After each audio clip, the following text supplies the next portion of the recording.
رمضان ته رمضان ولې وایي؟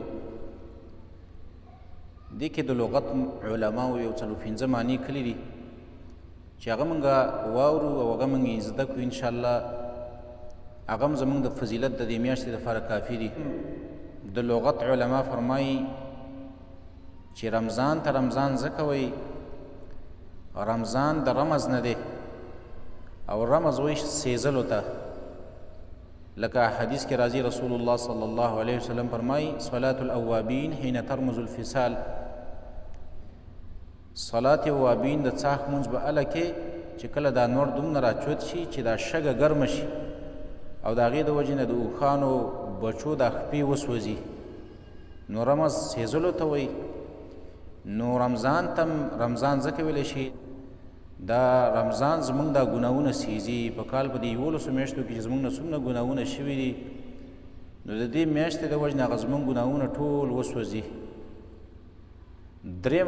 معنا مفسرینو او د لغت علماو کړې ده چې رمضان د رمز نه دی او رمز وایي ګرمۍ ته، او رمضان ته هم ځکه رمضان وایي چې دا کله فرض کېده دا روژه، نو هغه وخت د ګرمۍ و. یا مثلا کله چې رمضان میاشت وي انسان اوبه نه څښي، د هغې د وجې نه په وجود کې دننه او په دې زړه کې او په دې معده کې ګرمي پیدا کېږي، نو هغې د وجې نه دې ته رمضان ویلی شي. څلورمه معنا مفسرینو د لغت علماو کړې ده چې رمضان ته رمضان ځکه ویلی شي، رمز دې ته وایي، رمضان دې ته وایي چې کله یو شی تا سره او د هغه نه ته یوه ګټه د لاندې کېدي او یوه پې د پاسه کېدي، او کوم شی چې دی له په منځ کې ایښی دی هغه پې ته مږي ریګمال کوي رنده کوي. نو رمضان ته رمضان ځکه ویلی شي چې دا انسان ریګمال کوي. په انسان کې چې څومره غلط عادتونه دي، څومره ګناهونه دي، انسان وسوسې او خیالات دي، نو چې کله د رمضان میاشت شروع شي نو دا د انسان ریګمال کي، د انسان غلط اخلاق، د انسان غلط خویونه دا د انسان نه لرې کي. او بله معنا د لغت علماو دا کړې ده چې رمضان ته رمضان ځکه وایي،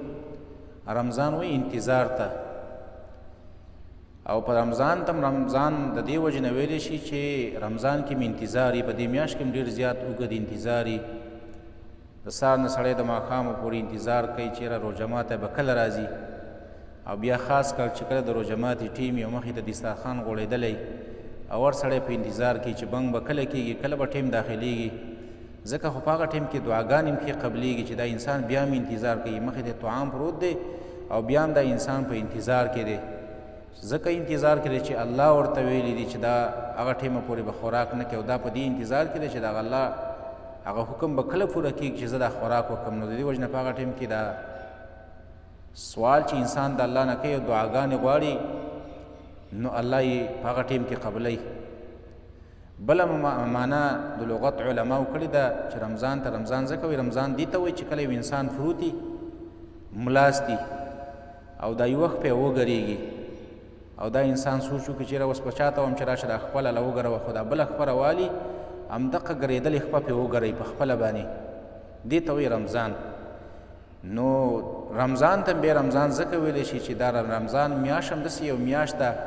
که په دې کې تا ته هېڅوک هم نور څوک وعظ او نصیحت ونه کړي، خو په خپله دا میاشت داسې ده چې په تا لپاره دا کافي ده، ستا کې ښایسته ښایسته صفات پیدا کوي، ستا کې صبر او برداشت پیدا کوي، تا کې غلط اخلاق او غلط خویونه ستا نه په خپله دا میاشت لرې کوي. اگر که تا ته څوک څه وعظ ونه کړي، لکه څنګه چې ته دا خپله خپه په خپله وګورې او چا ته ونه وې، دقه شان دا د رمضان میاشت هم انسان په خپله باندې صفا کوي او پاکوي، بل چا ته ډوله ضرورت هم نه راځي چې کله انسان په صحیح طریقه باندې د رمضان روژې نیسي، الله پاک به د ده نه دا غلط خویونه غلط اخلاق دا ټول ختم